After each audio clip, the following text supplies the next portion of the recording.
एक व्यक्ति था, उसकी एक पत्नी थी और वह बहुत ही विद्वान था। हर कोई उसकी तारीफ करता था, लेकिन उसके पिता उसकी तारीफ कभी नहीं करते थे।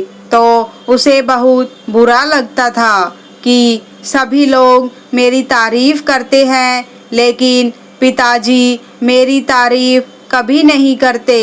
तो एक दिन उसने सोचा कि पिता को मार देना चाहिए। गुस्से में तलवार लेकर पहुंचा। पिता खाना खा रहे थे और माँ पिता को खाना परोस रही थी। तो माँ ने कहा, हमारा बेटा कितना विद्वान है, सभी लोग उसकी तारीफ करते हैं, लेकिन एक आप हो जो उसकी तारीफ कभी नहीं करते। तो पिता बोले, मैं उसके सामने उसकी तारीफ कभी नहीं करता, लेकिन पीछे से उसकी बहुत तारीफ करता हूँ, क्योंकि अगर मैंने उसके सामने तारीफ की तो वह समझेगा कि मैं ही दुनिया का सबसे बड़ा विद्वान व्यक्ति हूँ और फिर कोशिश करना छोड़ देगा और उसे घमंड हो जाएगा, इसलिए उसकी तारीफ नहीं करता। यह सब बातें उसका बेटा सुन रहा था तो उसे बहुत बुरा लगा, बहुत गलानी हुई कि मैंने यह क्या सोच लिया। उसके हाथ से तलवार छूट गई और पिता के चरणों में आकर गिर पड़ा। बोला, पिताजी मुझे दंड दीजिए। पिता ने कहा, क्या हुआ? उसने सारी बात उन्हें बता दी कि मैंने आपको मारने का सोचा। पिता ने कहा, मैंने तुम्हें माफ़ किया। बेटे ने कहा, नहीं पिताजी, मुझे कोई दंड अवश्य दीजिए। पिता ने कहा, ठीक है, अगर तुम हट कर रहे हो तो तुम बताओ, तुम्हारा सबसे अधिक सम्मान कहाँ होता है? तो लड़का बोला, मेरा तो सबसे अधिक सम्मान मेरे ससुराल में होता है। पिता ने कहा, ठीक है, तो तुम्हें 6 महीने अपने ससुराल में बिताने होंगे। लड़के ने कहा, ठीक है पिताजी, और वह अपनी पत्नी के साथ ससुराल रहने के लिए चल दिया। उसे देख पत्नी के परिवार वाले बहुत खुश होते हैं। साला बोला, जीजा जी आए हैं। जीजा जी, पहले दिन तो खूब खातिरदारी होती है, हलवा पूड़ी बनी और कई प्रकार के भोजन परोसे गए। जीजा जी तो बहुत खुश हुए।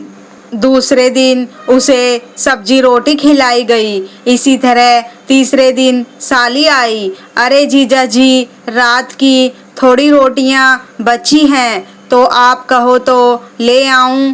अब जीजा जी क्या करते, भूखे तो नहीं रह सकते थे। तो जीजा जी ने तीसरे दिन 3 ठंडी बासी रोटी खाई और इस प्रकार चलता रहा। अब 1 महीना हो गया। अब साले ने कहा, जीजा जी, आपको 1 महीना हो गया ससुराल में पड़े हुए, आप अपने घर वापस नहीं जा रहे।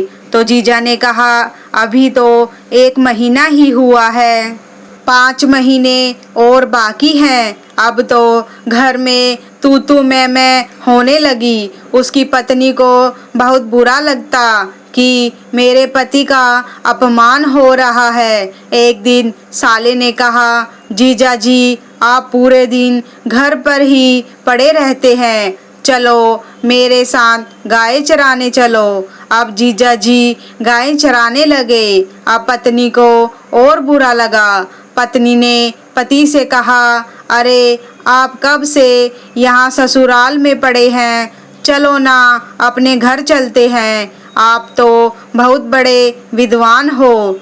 पत्नी को पता नहीं था कि पिता ने उन्हें 6 महीने ससुराल में रहने की आज्ञा दी है। पति ने कहा, अभी कुछ समय और यहीं रुकेंगे। एक दिन वह विद्वान कुछ लिख रहा था तो पत्नी ने पूछा, आप क्या लिख रहे हैं? मैं श्लोक लिख रहा हूँ। पत्नी ने कहा, इसका कोई फायदा नहीं। पति ने कहा, यह मेरा श्लोक 1 लाख का है, चाहे तो बेच कर देख लो। तो पत्नी श्लोक बेचने को बाजार जाती है। वहाँ उसके पास कुछ ग्राहक आए और पूछने लगे, ये क्या है?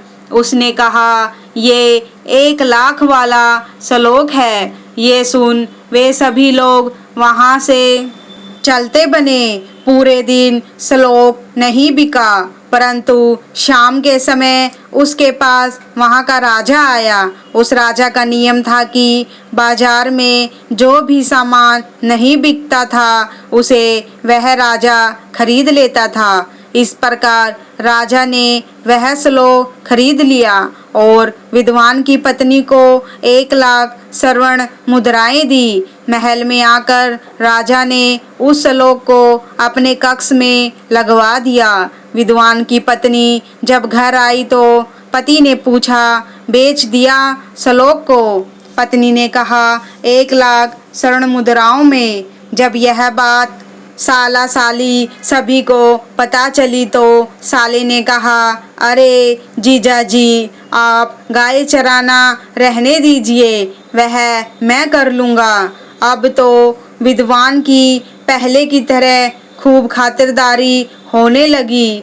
वहाँ महल में राजकुमार ने सोचा, पिताजी मेरा तिलक नहीं करते, आज उन्हें मारकर ही मैं राजा बन जाऊंगा। तो वह तलवार लेकर राजा के कक्ष में गया। राजा उस समय सो रहा था। जैसे ही उसने मारने के लिए तलवार उठाई तो उसकी नज़र उस श्लोक पर पड़ी, जिस पर लिखा था कि अपना धैर्य, अपना साहस, पराक्रम कभी नहीं छोड़ना चाहिए और अपनी सत्यता, सरलता हमेशा बनाए रखनी चाहिए। बेटे ने सोचा, यह तो मैं बहुत बड़ी गलती करने जा रहा था। मैं अपने ही पिता की हत्या करने जा रहा था और उसे बहुत गलानी हुई। उसने तलवार को नीचे फेंका। उसकी आवाज़ सुनकर राजा उठ गया और पूछा, बेटा तुम यह तलवार लेकर क्यों खड़े हो? राजकुमार पिता के पैरों में गिर गया और बोला, पिताजी मैं आपकी हत्या करने जा रहा था, पर मेरी नज़र इस श्लोक पर पड़ी और मुझे अपनी भूल का एहसास हुआ। मेरे मन से आपकी हत्या का विचार जाता रहा। राजा ने सोचा, यह श्लोक तो बहुत कीमती है, तो उसने तुरंत उस विद्वान को अपने महल में बुलाया और उसे इनाम दिया। अब तो ससुराल में उसके 6 महीने भी बीत चुके थे, तो वह सम्मान और धन लेकर वापस अपने घर आ गया। तो दोस्तों, कैसी लगी आपको आज की कहानी? आशा करते हैं आप कहानी को ज़रूर पसंद करेंगे। धन्यवाद।